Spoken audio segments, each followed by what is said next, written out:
আসসালামু আলাইকুম। আশা করি সকলেই ভালো আছেন। প্রিয় চাকরি প্রত্যাশী ভাই ও বোনেরা, আনসার ভিডিবি উন্নয়ন ব্যাংকে একটি নিয়োগ সার্কুলার প্রকাশ করা হয়েছে, যেখানে সর্বমোট ৩০০টি পদ রয়েছে। অর্থাৎ চলমান সরকারি নিয়োগ সার্কুলারের মধ্যে এটি কিন্তু অনেক বড় একটি নিয়োগ সার্কুলার, যেখানে বাংলাদেশের যেকোনো জেলার যেকোনো প্রার্থী চাইলে কিন্তু আবেদনটা করতে পারবেন। ছেলে মেয়ে উভয় প্রার্থীরাই আবেদন করতে পারবেন।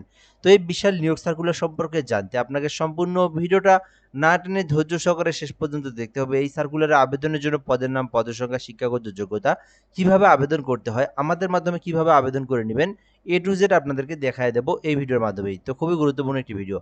তো এই সার্কুলারটা পড়ার আগে আপনাদেরকে একটা বিষয় বলে রাখি, যারা আমাদের এই ইউটিউব চ্যানেলে ভিডিওটা নতুন দেখতেছেন, আপনি যদি এই চ্যানেলে নতুন হয়ে থাকেন অবশ্যই সাবস্ক্রাইব করে রাখবেন। ফেসবুক পেজে যারা ভিডিওটা দেখতেছেন জব প্লাস বিডিতে, পেজটি ফলো দিয়ে রাখলে সকল নিয়োগ সার্কুলার আপনি আমাদের মাধ্যমে সবার আগে জেনে নিতে পারবেন।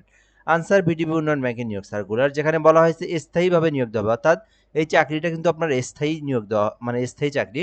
আর এখানে বলা হয়েছে বাংলাদেশের প্রকৃত নাগরিক, অর্থাৎ বাংলাদেশের যে কোনো জেলার যে কোনো প্রার্থীরা আবেদন করতে পারবেন। ছেলে মেয়ে উভয় প্রার্থীরা আবেদন করতে হবে, অনলাইনের মাধ্যমে আবেদন করতে হবে। এই বিষয়গুলো বলে দেওয়া রয়েছে।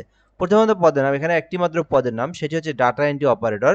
16 গ্রেডে নিয়োগ দেওয়া হবে, যেখানে বেতন স্কেল 9,000 থেকে 22,490 টাকা বেতন আপনার।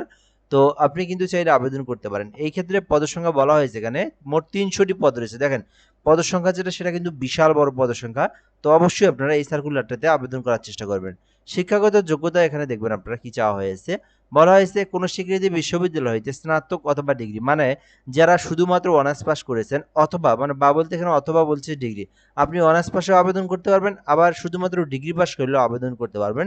আর এখানে বলা হয়েছে যে আপনার একটা অভিজ্ঞতা লাগবে কম্পিউটারের। যারা কম্পিউটার চালাতে পারেন, যাদের কম্পিউটার সম্পর্কে বেসিক নলেজ রয়েছে, বেসিক ধারণা রয়েছে, উম আ জ মানে টাইপিং করতে পারেন। এখন একটা বিষয় বলতে পারেন আপনারা, এই প্রশ্নটা অনেকেই আসে যে কম্পিউটার সম্পর্কে কেমন অভিজ্ঞতার প্রয়োজন? বেসিক্যালি সরকারি চাকরিতে কম্পিউটার পদের পরীক্ষাগুলো হয়ে থাকে। প্রথমত যেমন কম্পালসরি সাবজেক্ট যেগুলো বাংলা, ইংরেজি, গণিত, এই পরীক্ষাটা হয়ে থাকে। এরপরে আপনার একটা কম্পিউটার প্র্যাকটিক্যালি পরীক্ষা হয়, যেখানে আপনাকে একটা টাইপিং এর শিট দেওয়া হয়। টাইপিং করতে পারলেই আবেদন করতে পারবেন। মানে শুধুমাত্র টাইপিং এর পরীক্ষাটা নেওয়া হয়। এখানে কিন্তু আলাদা অন্যান্য ফাংশনের পরীক্ষাগুলো নেওয়া হয় না। শুধুমাত্র টাইপিং টেস্ট করা হয়। যারা টাইপিং করতে পারেন কম্পিউটারে এবং অনার্স পাস করেছেন অথবা ডিগ্রি পাস করেছেন, আপনারা এই ডাটা এন্ট্রি অপারেটর ৩০০ পদের বিপরীতে ১৬তম গ্রেডে এই পদে আবেদন করতে পারবেন। অবশ্যই আপনারা এই সার্কুলারটিতে আবেদন করার চেষ্টা করবেন। যেহেতু মোটামুটি অনেক বড় একটি পদের সংখ্যার নিয়োগ সার্কুলার। আচ্ছা, এর পরবর্তী বিষয় হচ্ছে কিভাবে কি করবেন? আবেদন করতে আপনার আরেকটা বিশেষ শর্ত হচ্ছে, যেটা ১৮ হতে ৩২ বছর পর্যন্ত সময় রয়েছে। এর মধ্যেই আপনাদেরকে এই আবেদনটা করতে হবে। এরপরের বিষয় হচ্ছে আপনাকে কিভাবে আবেদন করবেন, কিভাবে নিজেরা আবেদন করবেন, এই প্রসেসগুলো দেখায় দিচ্ছি। আপনারা যারা আনসার ভিডিবি ব্যাংকের এই ওয়েবসাইট সম্পর্কে বা এই ব্যাংক সম্পর্কে কোনো কিছু তথ্য জানতে চান, answer VDB bank portal gov BD এই লিঙ্কের মধ্যে প্রবেশ করে আপনি জানবেন বা জেনে নিতে পারবেন, বা যেকোনো কিছু জানার প্রয়োজন হলে আপনি এখান থেকে জেনে নিতে পারবেন, আপডেট তথ্য পাবেন। এরপরে হচ্ছে কিভাবে আবেদন করবেন এই প্রসেসটা বলে দিচ্ছি। সো যারা নিজেরা অ্যাপ্লিকেশন করতে পারেন তারা কি করবেন, যে কোনো ব্রাউজারে গিয়ে avubteletalk.com এই লিঙ্কটা সার্চ করবেন। সার্চ করলে আপনার সামনে একটা ফর্ম চলে আসবে। ওই ফর্মের মধ্যে আপনার পার্সোনাল তথ্য, এডুকেশনাল কোয়ালিফিকেশন, আদারওয়াইজ একটা ছবি, স্বাক্ষর, এই যে ৩০০ বাই ৩০০ পিক্সেলের ছবি, ৩০০ বাই ৮০ পিক্সেলের স্বাক্ষর, এগুলো দিয়ে আপনার আবেদনটা সম্পূর্ণ করতে হবে। আর যেটা বললাম, আমাদের মাধ্যমে যদি কেউ আবেদন করে নিতে চান, সেই ক্ষেত্রে একটা হোয়াটসঅ্যাপ নাম্বার দেওয়া রয়েছে এখানে, দেখতে পারতেছেন। তো আমরা বাংলাদেশের সরকারি সকল নিয়োগ সার্কুলারের আবেদন করে দিয়ে থাকি। আমাদের একটা অনলাইন অ্যাপ্লিকেশন পোর্টাল রয়েছে। তো আপনারা যারা ঘরে বসে থেকে একদম নির্ভুল উপায়ে যে কোনো সরকারি চাকরির আবেদন করে নিতে চান, অথবা আপনি এই সার্কুলারে আবেদন করে নিতে চান, হোয়াটসঅ্যাপ নাম্বারে এসএমএস করবেন। আবেদন করতে যে ইনফরমেশনগুলোর প্রয়োজন এগুলো আমরা নিয়ে আপনাকে আবেদন করে অ্যাপ্লিকেশনের পিডিএফটা আপনাকে সঙ্গে সঙ্গে পাঠিয়ে দেবো। তো চাইলে যোগাযোগ করতে পারেন হোয়াটসঅ্যাপ নাম্বারে, এসএমএস করে আপনাদের সঙ্গে সকল কথা হবে।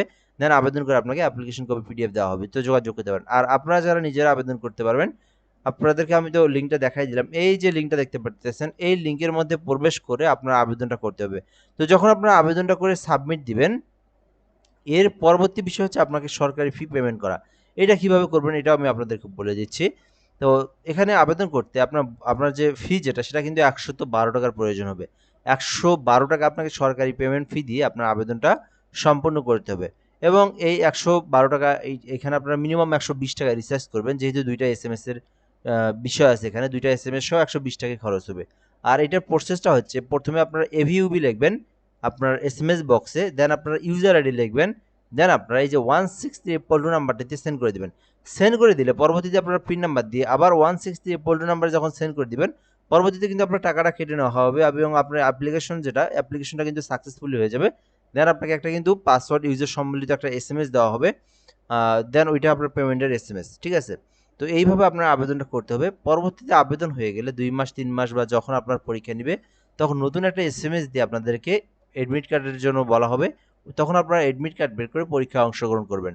আর গুরুত্বপূর্ণ বিষয় হচ্ছে আবেদনটা বর্তমানে চলমান রয়েছে। এই আবেদনটা আপনারা 13 তারিখ পর্যন্ত করতে পারবেন। অর্থাৎ জুন মাসের 13 তারিখ পর্যন্ত আবেদনের সময়সীমা রয়েছে।